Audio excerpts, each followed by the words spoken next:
আসসালামু আলাইকুম প্রিয় দর্শক, স্বাগত জানাচ্ছি বিডি চ্যানেল ফোর রাতের সংবাদে। পুরো সংবাদ জুড়ে আপনাদের সাথে আছি আমি মাহফুজা পলক।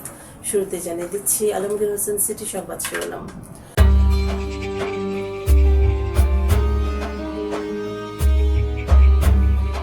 নৈতিক স্খলনের দায়ে জামাত থেকে কাজী নজরুল ইসলাম বহিষ্কার। কিশোরগঞ্জের সড়কের পাশ থেকে যুবকের মরদেহ উদ্ধার। নেত্রকোনায় পরিবেশ বিপর্যয় রোধে র্যালি ও আলোচনা সভা।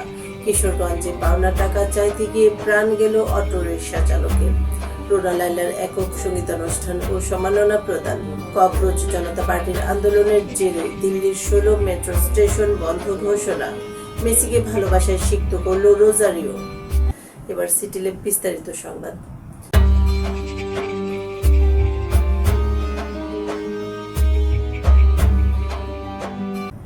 নৈতিক স্খলনের অভিযোগ প্রমাণিত হওয়ায় সাতক্ষীরার 4 আসনের সংসদ সদস্য গাজী নজরুল ইসলামকে বাংলাদেশ জামায়াতে ইসলাম থেকে চূড়ান্তভাবে বহিষ্কার করা হয়েছে। দলের গঠনতন্ত্রের 62 নম্বর ধারা অনুযায়ী এই সিদ্ধান্ত নেওয়া হয়। বুধবার 22 জুলাই বিকেলে জামায়াতে ইসলামী কেন্দ্রীয় প্রচার ও মিডিয়া বিভাগের সেক্রেটারি এহসানুল মাহবুব জুবায়ের স্বাক্ষরিত এক বিজ্ঞপ্তিতে সংবাদ মাধ্যমকে এই তথ্য নিশ্চিত করা হয়েছে। এবার স্যাফরন ডিলার স্থানীয় সংবাদ।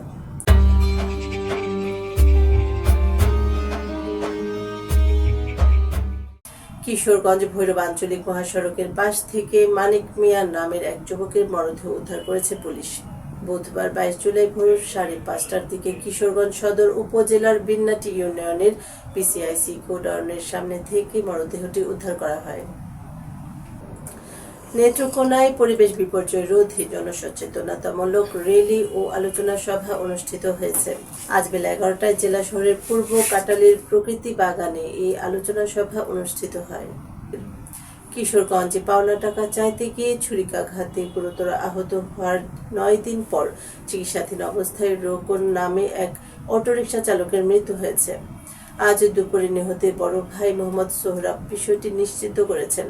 এই ঘটনায় নিহতের বড় ভাই বাদী হয়ে মঙ্গলবার রাতে কিশোরগঞ্জ সদর মডেল থানায় একটি হত্যা মামলা দায়ের করেছেন।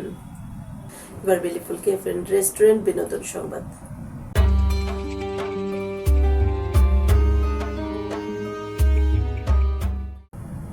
বর্ণাঢ্যদের জন্য 24 জুলাই বাংলাদেশ শিল্পকলা একাডেমির জাতীয় নাট্যশালা মিলনায়তনে গান গাইবেন কিংবদন্তি কণ্ঠশিল্পী রুনা লায়লা।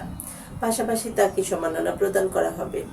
একক সঙ্গীতানুষ্ঠান ও সম্মাননা প্রদান শিরোনামের এই অনুষ্ঠানের আয়োজন শিল্পকলার সাংস্কৃতিক বিষয়ক মন্ত্রণালয়ের পৃষ্ঠপোষকতায় এদিন সন্ধ্যা 6:30টায় বসতে যাচ্ছে।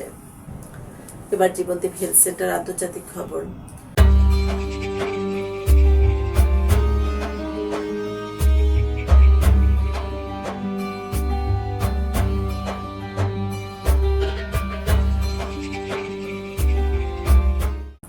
ভারতের ককরোচ জনতা পার্টি বিজেপির যন্তর মন্তর কেন্দ্রিক আন্দোলনকে ঘিরে নিরাপত্তা উদ্বেগের কারণে রাজধানী দিল্লির 16টি গুরুত্বপূর্ণ মেট্রো স্টেশন বন্ধ করে দিচ্ছে কর্তৃপক্ষ।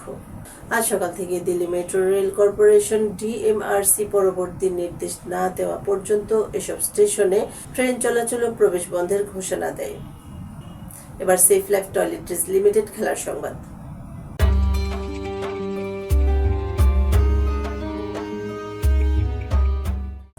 আরেকবার বিশ্বকাপের সোনালী ট্রফিটা ছোঁয়া হয়নি লিওনেল মেসির। নিউ জার্সির ইস্ট রাদারফোর্ডের মেট লাইফ স্টেডিয়ামে স্পেনের বিপক্ষে অতিরিক্ত সময়ের গোলটা যেন পুরো আর্জেন্টিনার বুকে কাটার মতো বিধে। তবে হারের সেই তীব্র বেদনার মাঝেও ঘরের ছেলেকে ভালোবাসা জানাতে কার্পণ্য করল না রোজারিওবাসী। বিশ্বকাপের ক্লান্তি আর হারের ক্ষত বুকে নেই মঙ্গলবার ভোরে নিজের জন্মশহর রোজারিওতে পা রাখেন অধিনায়ক মেসি। দর্শক, সংবাদ শেষ করার আগে মেপল ইন্টারন্যাশনাল স্কুল শিরোনামগুলো আরো একবার।